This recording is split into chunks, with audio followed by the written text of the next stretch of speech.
আফগানিস্তানের বিরুদ্ধে এবার যুদ্ধ ঘোষণা করল পাকিস্তান।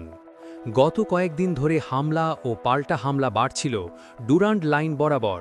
বৃহস্পতিবার রাতেও একাধিক হামলার খবর সামনে এসেছে। এর মাঝে তালিবান সেনার বিরুদ্ধে এবার সরাসরি সামরিক সংঘাতে নামল পাকিস্তান সেনাবাহিনী।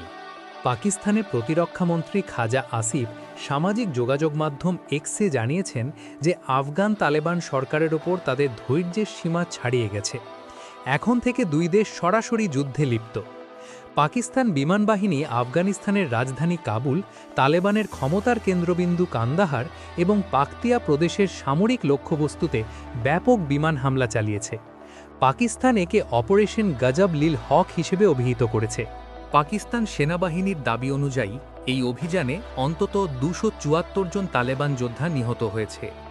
অন্যদিকে আফগান তালেবান দাবি করেছে তাদের পাল্টা হামলায় ৫৫ জন পাকিস্তানি সেনা নিহত হয়েছে, যদিও কোনো পক্ষই স্বাধীনভাবে এসব তথ্য নিশ্চিত করেনি।